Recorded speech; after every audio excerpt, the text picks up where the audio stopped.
From Rixie, this is Frameform, a podcast discussing movies, moving, and everything in between. I'm Hannah Weber. I'm Jen Ray. And I'm Claire Schweitzer. And we are three dance film nerds who can't wait to take you on a deep dive into the crazy, complex, and exciting world at the intersection of dance and film. Over the next few months, we'll be delving into topics, trends, and issues in dance, film, and culture at large. We will also be sharing conversations with creators in the field, what inspires them, and the challenges they face when making their work. Always relevant, fresh each week, and on demand.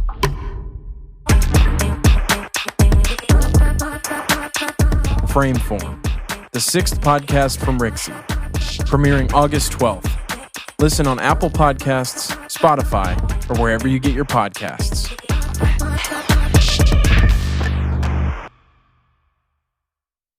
From Rixie, this is the Daily Rec.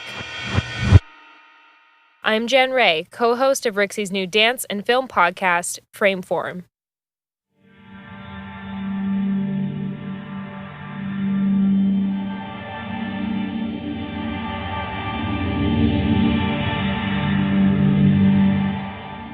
My film rec today is The Art of Self-Defense.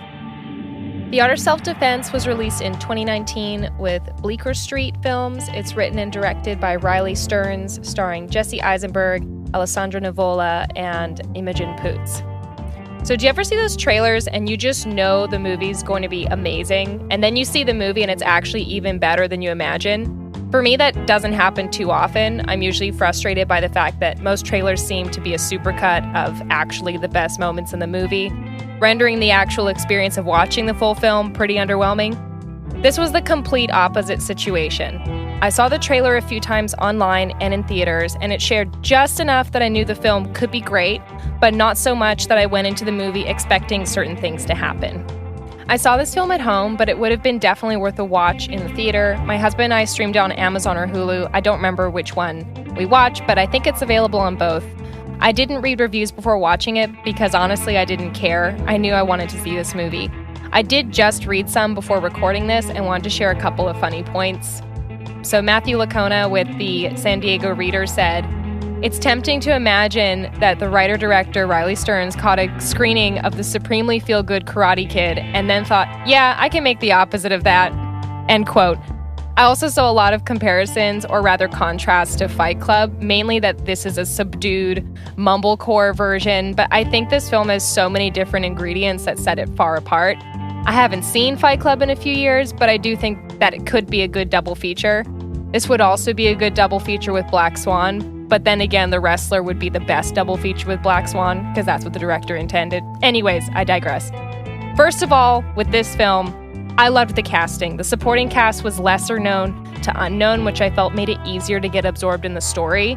It was also just really well acted, and I'm not a martial arts expert, but I did think that it was well choreographed and seemed convincing, and the sound design really helped with that as well. The cinematography, color palettes, like I said, the sound design, definitely the production design, all of these elements were wonderfully woven together to create a world that was really believable, but also off-kilter and kind of surreal. Without those elements, I don't think that you could get as easily absorbed into the movie, because it kind of is an absurd storyline, but it just brings you in. So I feel like it all works to create a good experience as you're watching it. So it's a dark comedy that's an excellent exploration of masculinity, specifically toxic masculinity, group identity, hierarchies, manipulation, and the morality of using violence. I don't want to give away too many spoilers, but the basic premise of the movie is that Jesse Eisenberg's character is a dangerously harmless person, which unfortunately makes him a target early on in the film, and throughout he learns how to contend with a world that will confront you even when, and especially when, you're not up for the challenge. So watching this movie covers the hazing process and the initiation of his character joining a martial arts gym. We meet the characters at the gym, all of whom are mysterious and many of whom we are able to get to know at least a little bit better throughout. This film does not pass the Bechdel test, but I think that's part of the point. There's only one prominent female character played by Imogen Poots, and I think she did a great job, and her character's pretty interesting and an excellent foil for Eisenberg's character. I'd love to talk to more people about their thoughts on this film, and even this character specifically.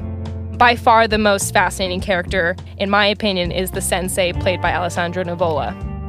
Something that this film reminded me of was Dr. Jordan Peterson's idea that I've heard a few times, where he says that a person should not aim to be quote-unquote harmless, rather a force for good or a monster when necessary. That you have to be able to contend with the evil of the world, because there is that. And even if there's not evil that you're contending with in that moment, it's important that you're able to contend with what's in front of you.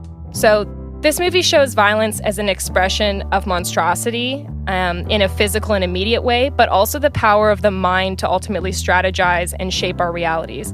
It's the presence of both physical and mental strength and the agility that I think reflects Dr. Peterson's idea. So again, without spoiling the details, I'll just say that Eisenberg's character embodies the full meaning of this monstrosity by the end of the film, which is really satisfying. This movie shows that there is indeed evil and manipulation in the world, and we must be equipped to contend with it, not just physically, but also mentally. It's a great film to watch if you want to have fun guessing where the plot's going to go and digest afterwards with interesting discussion. When this movie ended, I was literally cheering because it was such a satisfying conclusion and just an excellent ending for a great ride of a film. If you want to check out The Art of Self-Defense, see the links in the show notes. This has been your Daily Rec. See you tomorrow.